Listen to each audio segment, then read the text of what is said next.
और बस कुछ ही पल में बप्पा का आगमन भी हो जाएगा। उससे पहले मेरी मम्मी और नानी ने जो छोटी छोटी चीजें बताई थी कि स्थापना से पहले वो की जाती हैं, वो मैं कर रही हूँ। जैसे गणेश जी को बिठाने से पहले चावल का साथिया बनाया, फिर उस पे गणेश जी का रेड कलर का आसन, फिर उस पे पान का पत्ता, देन हमारे बप्पा। तो ये लाइट्स में हमारा डेकोरेशन कैसा लगा? स्वीट सा, खुद से करा हुआ। कैसा लग रहा है बताइएगा जरूर। अभी और लाइटिंग्स लगेंगी, पतिदेव सुनेंगे थोड़ी, जितनी लाइट्स है सब लगा दे।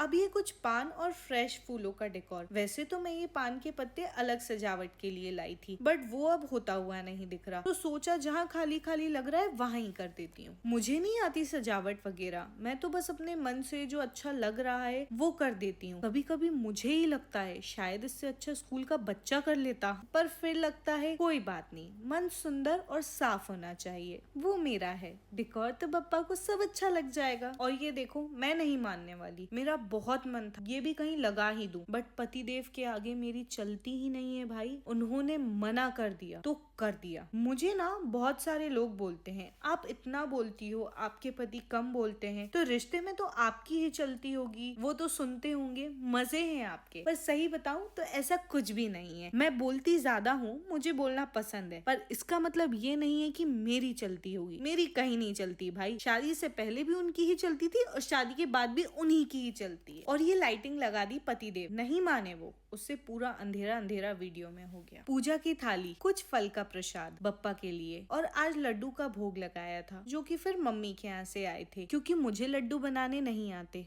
बनाऊंगी तो शायद बना लूं, बट आज टाइम नहीं था। फाइनली वो टाइम आ ही गया जब हमारे घर में बप्पा आ गए। थोड़ा लेट ही सही, बट हम बिना तैयारियों के उनको कैसे लाते। उन्होंने ही तो हमारी शादी इतने धूमधाम से कराई है। वैसे हमारी शादी में थोड़ी बारिश हो गई थी, थोड़ी क्या बहुत, बट हमें कोई नुकसान नहीं हुआ। बप्पा ने खूब संभाला, और हमें बाद में पता चला शादी में बारिश होना तो बहुत शुभ होता है। मैं तो बचपन से ही अपनी दादी मम्मी नानी के अंडर पली बड़ी लड़की हूँ, तो वो लोग तो वैसे ही बहुत स्ट्रिक्ट थे, तो मैंने तो कभी इस लाइफ में भगोने में या हांडी में नहीं खाया। बट ये पतिदेव जो हैं मेरे, ये बचपन से अकेले रहे हैं, इन्होंने खाया है। हमेशा कोई सिखाने वाला ही नहीं था इन्हें, इन पे ध्यान ही नहीं दिया गया, क्योंकि अब शादी के इतने दिन हो गए हैं, मुझे पता चल रहा है ये अभी भी खा लेते हैं। वो तो मैं टोक टोक के सही कर रही हूँ, और हमेशा टोकने के बाद बोलते हैं अब क्या, अब तो शादी हो गई। फिर मुझे आंख दिखानी पड़ती है, तब जाके सुनते हैं। और वहाँ शादी में लड़के वाले मेरे भाई से बोलते हैं तुम्हारी बहन ने ही खाया होगा भगोने में खाना,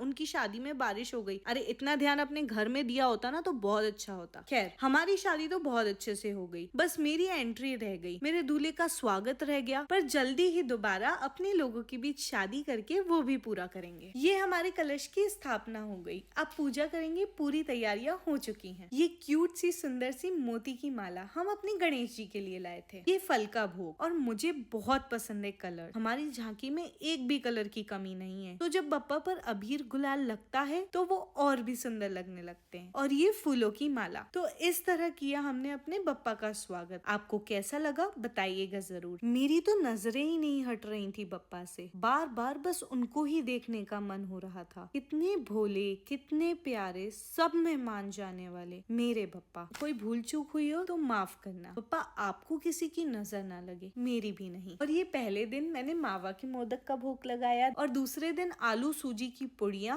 और भंडारे वाले आलू, और तीसरे दिन आलू के पराठे और आटे का हलवा। नेक्स्ट डे मैंने खीर का भोग लगाया, और उसके नेक्स्ट डे मैंने खमन और कस्टर्ड का भोग लगाया। आगे के 2 दिन का भी मेन्यू डिसाइडेड है। बस बप्पा से रिक्वेस्ट है, जैसे ये सब चीजें मैंने बना ली, सब नया था मेरे लिए, वैसे आगे भी मेरा खूब साथ दीजिएगा। और ये दूसरे दिन हमने और लाइटिंग लगा दी। मिलते हैं नेक्स्ट वीडियो में। हर हर महादेव।